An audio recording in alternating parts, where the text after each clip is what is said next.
चार राज्यों के विधानसभा चुनाव में एक बार फिर से मोदी मैजिक चला तो एमपी में बीजेपी की लहर में कांग्रेस चारों खाने चित हो गई। मध्य प्रदेश में सभी 230 सीटों के रिजल्ट आए हैं, जिसमें बीजेपी को 2/3 से ज्यादा बहुमत मिला है। 163 सीटें बीजेपी ने जीती हैं। वहीं कांग्रेस को 66 सीटों पर जीत मिली है, जबकि एक सीट भारत आदिवासी पार्टी के खाते में गई।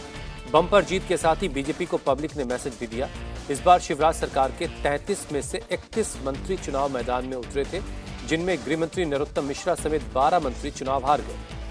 3 केंद्रीय मंत्री समेत 7 सांसदों में से 2 सांसद चुनाव हार गए। इस बार बीजेपी की एमपी में न सिर्फ सीटें बढ़ी हैं, बल्कि वोट शेयर भी कांग्रेस से करीब 8% ज्यादा मिला।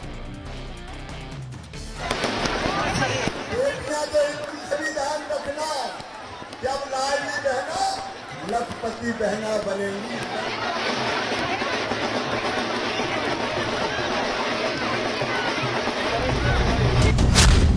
शिवराज की लाडली बहना, मोदी की गारंटी की बनी गहना। 140 करोड़ जनता के दिल में प्रधानमंत्री नरेंद्र मोदी जी बसे हैं और प्रधानमंत्री जी जिस सत्यता के साथ दिल के गहराइयों से देश को आगे बढ़ाने के लिए जी जान मेहनत कर रहे हैं। एमपी के मन में मोदी, मोदी के दिल में मध्य प्रदेश।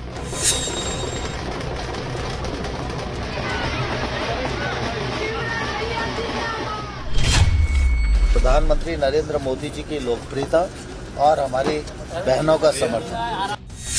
प्रधानमंत्री श्रीमान नरेंद्र मोदी जी के प्रति अगाध विश्वास और अटल श्रद्धा की ये विजय है। डबल इंजन का दोहरा भरोसा, मोदी बने जीत की गारंटी। और आपकी सुरक्षा, भाई और बहन मिलके हम साथ चलेंगे। मोदी जी की राजनीतिक ऊंचाई का कोई भी व्यक्ति नहीं और मोदी जी जैसा विश्वसनीय नेता अभी देश के पास कोई दूसरा नहीं। यूं ही थोड़ी कहते हैं कि मोदी जी है तो मुमकिन है।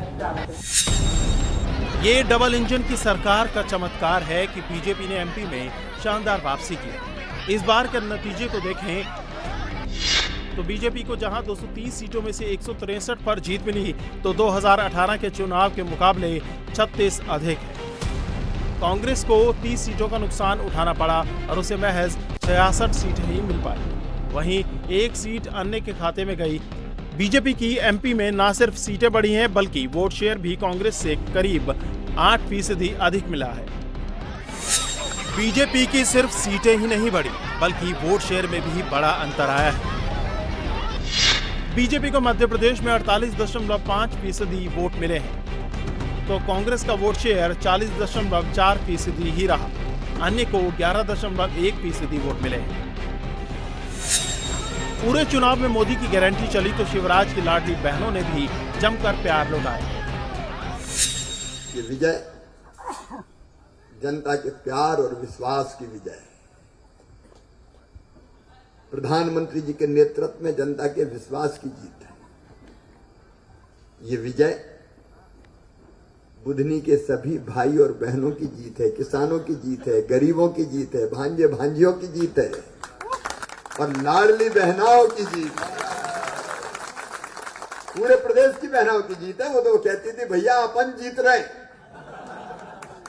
वो ये कहती नहीं थी कि तुम जीत रहे हो कि भाजपा जीत रही है। जहां भी मैं जाता था भैया अपन जीत रहे हैं। जब बहनें ये ठान ले और कहे कि अपन जीत रहे हैं, तो फिर दुनिया की कोई ताकत नहीं हरा सकती। और प्रधानमंत्री जी का ऐसा नेतृत्व सचमुच में हम सौभाग्यशाली है, जो तब पैदा हुए जब नरेंद्र मोदी जी इस देश का नेतृत्व कर रहे हैं। तो हम देश को देखेंगे या स्वयं कहां है ये देखेंगे। अगर खुद को देखें तो हम कार्यकर्ता कैसे, और इसलिए पार्टी ने जो काम दिया वो पूरी कर्मठता के साथ, लगन के साथ, और एक जिद और पैदा हुई कि इस समय कार्यकर्ता की परीक्षा है, तू दुगनी ताकत से कर। तो जितना सामर्थ्य था वो पूरा सामर्थ्य झोंक के काम करने की कोशिश की, क्योंकि यही तो परीक्षा होती है। हम अपने आप को क्यों देखें, हम अपने लक्ष्य और मिशन को देखें। और मुझे इस बात की खुशी है कि मैं उस काम में सफल हो पाया। मध्य प्रदेश में बीजेपी की प्रचंड जीत को जहां शिवराज की उपलब्धि के रूप में देखा जा रहा है, तो वहीं इस जीत से पीएम मोदी की गारंटी पर जनता का भरोसा साफ झलक रहा है। मध्य प्रदेश ने भी हमें फिर दिखाया है कि भाजपा के सेवा भाव का कोई विकल्प नहीं है। 2 दशक से वहां भाजपा की सरकार है और इतने वर्षों के बाद भी भाजपा पर भरोसा लगातार मजबूती हो रहा है। बीजेपी की इस जीत में ग्वालियर चंबल की बड़ी जीत की भी हिस्सेदारी है। इस जीत के बाद सिंधिया ने मोदी को क्रेडिट दिया तो प्रियंका को जवाब दे दिया। प्रचंड आशीर्वाद प्रदान किया भारतीय जनता पार्टी को।